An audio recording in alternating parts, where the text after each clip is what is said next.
Parthenon, located at Greece, at Athens, it was built after the destruction of a temple by the Persians. It was constructed between the years 447 and 432 before our Common Era by the architects Ictinos and Callicrates. The temple was dedicated to the goddess Athena and to protect a gold statue made by Phidias located at the Sila. The temple construction ended in 438, but details of the sculpture continued until the year of 432. The construction had a cost of 469 silver talents. Moreover, the temple consists of 8 columns at facade, while it was 17 on each side. The back roof was used to store Athena's treasure. And because not everyone was allowed to enter to the temple, the Parthenon was designed in a manner that it depicted beauty from the exterior.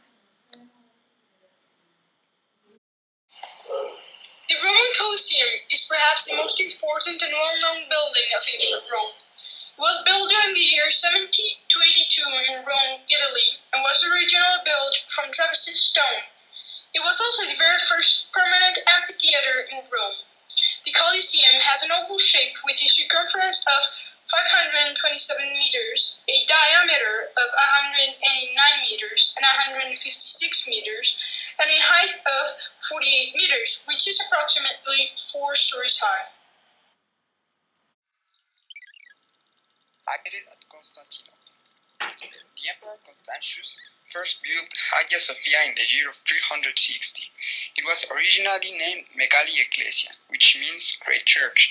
It was later called Hagia Sophia, which means Holy Wisdom. The church was destroyed and later rebuilt in the year 404 and 532 by a riot. After the riot, it was rebuilt by order of Emperor Justinian and it was completed in 537. Architects Anthemius of Tralles and Isidoros took charge of the construction. The central basilica consists of vaults and semi-domes and a high central dome. Because of the height, it was collapsed but rebuilt higher. The church was decorative marble columns and mosaics too. Nowadays, this church is a museum. St. Peter's Basilica is one of the most important constructions of the Renaissance. It was Pope Julius II that ordered the construction of a new basilica, or the one that had been built by Constantine. It is built in the Vatican City, above the site where St. Peter is supposedly buried. Bramante was the first commissioned to build the church, and so he did the very first plan. But after his death, Raphael took over, and after him, so did Michelangelo. They both made important changes to the very first plan. For the building of St. Peter's Basilica, the greatest minds of the Renaissance contributed to its construction, but it also has a combination of both the and Renaissance styles.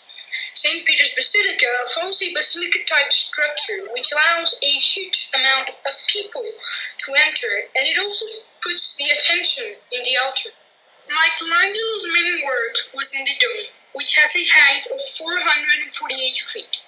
This dome resembles that in Florence, and before the dome was completed, Michelangelo died, so it was completed by other artists. The interior of the church was decorated mainly by Bernini during the Baroque era, but he also created St. Peter's Square by extending the front of the church. St. Peter's Basilica has impressive dimensions. It's the largest church in the world, with a nave of 211.5 meters long, a dome measuring 42 meters in diameter and 434 meters in height. The narthex has a width of 114.7 meters, and the height facade is 45.5 meters long. Aside from these, the basilica can accommodate up to 60,000 visitors, and it has a square area of 15,160 square. Notre Dame. The Notre Dame Cathedral is located at Paris.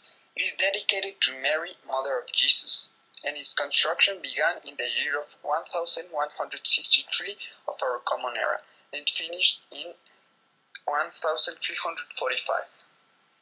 This church is the cathedral of the Archbishop of Paris. It was also one of the first examples of Gothic architecture. Its name means Our Lady. Their sculptures and stained glass were influenced by naturalism. It was also one of the first buildings that contained the flying buttress. Much of the cathedral was damaged during the French Revolution. However, it was restored by Eugène Viollet-le-Duc